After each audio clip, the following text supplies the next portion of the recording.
छत्रपती संभाजीनगरनंतर आता नागपुरातही पाकिस्तान निर्मित गोरी ब्युटी क्रीमनं धुमाकूळ घातलाय। या क्रीमच्या वापरामुळे अनेकांना किडनीचे विकार झाल्याचं डॉक्टरांच्या तपासात समोर आलंय। अवैध पद्धतीनं विक्री होणाऱ्या गोरी ब्युटी क्रीममध्ये मर्क्युरीचं प्रमाण जास्त असतं।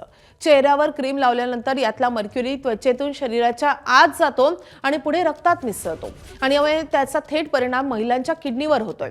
नागपुरात गेल्या 2 वर्षात 18 महिलांना किडनीचे विकार झाल्याचं समोर आलंय आणि त्यानंतर माहिती मिळताच अन्न आणि औषध प्रशासन विभागानं शोध मोहीम घेत मार्केटमधून मोठा साठा जप्त केला असून या क्रीमचे सॅम्पल पुढील तपासणीसाठी पाठवण्यात आले आहेत।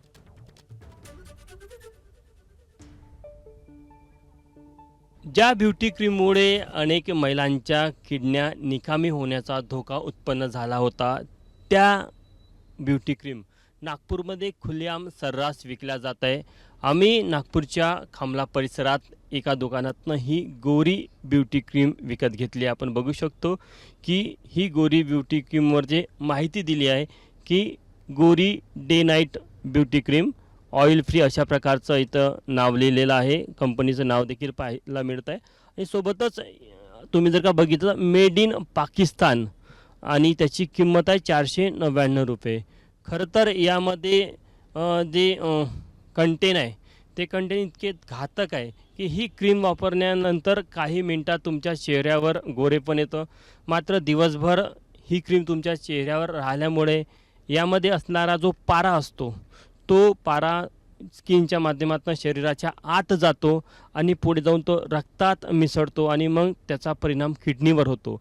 सातत्याने ही क्रीम वापरल्यामुळे नागपूरमध्ये अनेक महिलांना किडनीचे प्रॉब्लेम पुढे आलेले आहे आणि एका रुग्णालयामध्ये मागच्या 2 वर्षामध्ये जवळपास 18 रुग्ण आढळले।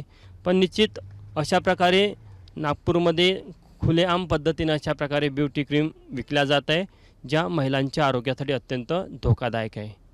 कॅमेरामॅन मिथुन आत्मनेसह तुषार कोहळे, एबीपी माझा, नागपूर। एबीपी माझा, उघडा डोळे बघा नीट।